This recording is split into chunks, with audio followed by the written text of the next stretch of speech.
You are listening to Stories from the Heart, inspiring tales of life, love, and learning, presented by the Camarillo Healthcare District. In this episode, Adriana Recendez shares a story about lost love, her mother's terminal cancer diagnosis, and the role music played in their lives. In downtown LA, there is a music lounge called Clifton's. Passing down murky graffiti streets and a couple of homeless people eating chicken wings, you arrive at a building with a black facade and a neon sign. Nothing special on the outside. Inside is another story. You walk in, there's a waterfall on your left, a taxidermy brown bear, and tree branches with lights above. At the dance floor, there is a replica of a redwood tree with its height going up 3 floors.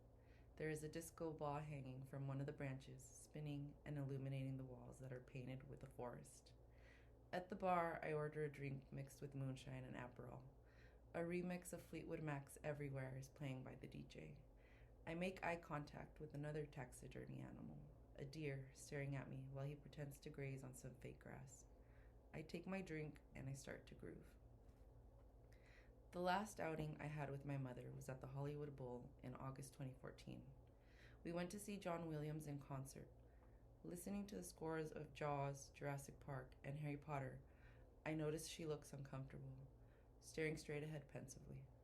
She doesn't say much on the way home, holding her left arm with her right hand. About 2 weeks later, she has difficulty getting out of bed. I take her to the doctor, and a stat MRI is ordered. We are told we're going to get a call as soon as we get the results. By this time, it's late in the day. We are sitting outside of In-N-Out eating fries together when she gets the call. The doctor instructs her to immediately go to the ER. My 2 brothers meet us there, and they accompany her into the triage area while I wait in the waiting room. After about an hour, I'm allowed in. I have no idea what is going on. My brothers look like they just finished crying, and Mom is quiet. The nurse says Mom is going to be transferred to the ICU. They wheel her away and tell us to wait while she gets settled. Good job, I tell my brother annoyingly. I tried to make sure Mom was not scared during this whole time, and now she looks upset. My brother then tells me that the MRI showed a tumor on her neck. Okay, so who cares? They can just take it out, I blurt. No, it's enveloped in such a way that it's attached to her spinal cord. It's already at a stage 4. There's no way to take it out completely. My mind goes blank. I can't even think about what he's saying. I'm going to wake up because this is ridiculous. I get up and go to the elevators. Where am I going? What is happening? This is real. And I start to cry. I go back to the ICU. I hug my mother. She says, I love you. And we cry together. The neurosurgeon tells us the tumor is causing her to have lower body paralysis. He's going to try to remove as much as possible, and she is scheduled for surgery 2 days later, lasting about 8 hours. Sitting in the waiting area, I hear the elevator doors open. Then I hear somebody wailing, screaming. God, she's loud, I tell myself. Oh my God, that's Mom. When she's back in her room, the nurse says they gave her ketamine, an anesthetic which can cause some hallucinogenic effects. Mom starts loudly singing Over the Rainbow, then says, I sing terrible. So this is what she looks like when she's high. I never saw her drunk or do drugs. Then she starts yelling names. Her father, her mother, my brothers, her best friend, mine. Okay, I see a theme here. Important people. Then she yells out, Jorge. Wait, who's Jorge? And how did Jorge make it to the list? She finally falls asleep after tying herself out, and the next day I ask her if she remembers what happened. No, what happened, she says. You were yelling and screaming. You even sang Over the Rainbow. I don't even know the words to that song, she says. Oh yeah, you do. You were also yelling out names. She says the anesthesiologist told her that instead of counting numbers backwards to say the names of loved ones, that way it would be easier for her to let go. You said Jorge, I tell her. Her eyes open wide. She doesn't say anything for a while. Finally, she says, You should have just put a pillow over my face. I later find out, and not through my mother, that she dated a guy named Jorge for years. She broke up with him before finishing her last 2 years at university, not wanting the attachment. She later met my father, who she only knew for 6 months, married, then divorced when I was 5.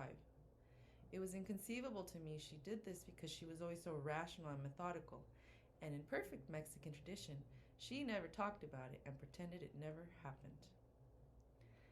After the surgery, we're told that her life expectancy is 5 years, but the tumor was so aggressive that it came back in 1 month. She started radiation, then chemotherapy. She was bedridden and only had a couple of months left. One day, her best friend Angelica comes to visit. She asks Mom what she thinks if Jorge stopped by to see her. Jorge, now finding out, just so happens to be Angelica's cousin. Mom immediately says no. He can't see me like this. Angelica says why not? It would be good for both of you to see each other. Again, it's a resounding no. After arguing for a bit, Angelica says, well, he's here outside the door. Mom can't believe her, that she would pull something like that. I'm going to tell him to come in, Angelica replies. Then, in comes this tall, older man. He goes to my mother. They see each other and they embrace. They start speaking to each other as if time and space never happened between them. Here was someone that knew a softer version of my mother, not this overpowering and controlling woman I had to grow up with. A woman who would yell at me for wearing white shorts, eyeliner, and getting a C in chemistry. Ultimately, I was so done with her perfectionism that I left to go live with my grandparents in Mexico when I was 20, which infuriated her. She and Jorge speak for almost an hour. He wishes her well. She was so stubborn that it literally took her being on death's door to amend things with her ex-boyfriend she hadn't seen in almost 30 years. The visit puts her in good spirits.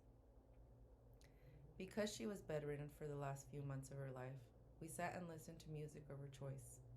Songs that she remembered hearing when she was at a teaching internship in Visalia, or songs her father played on the guitar. Linda Ronstadt played one of her songs. She was one of my favorite singers, she says. I have no idea who she's talking about. I have never heard of her. I play the requested song, and it sounds melancholy. After she passed away, I started listening to Linda a lot more. I can see why she was fascinated by her voice. Strong, unwavering, changing with the tides of time. An echo of who my mother was. I usually play a couple of Linda songs on a speaker when visiting her in the cemetery. My favorite song is called Willin'. She's singing about the places she's gone, towns she's visited. And if you give me wheat, whites, and wine, and you show me a sign, and I'll be willing to be moving. I'm not a stranger to grief anymore. Its visits come in waves. Some days you're on still water, feeling good. Then the next day is Mother's Day, and you feel like you're drowning.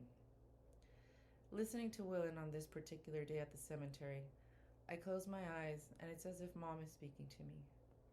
She says, you have to be willing to change, to accept what you can't change, and to be willing to move forward. It's not that my love for you is going to change. It's just that you have to make room for more. It'll be 10 years this June that she passed away. 10 years of learning to live in her absence. I read somewhere that music is what feelings sound like.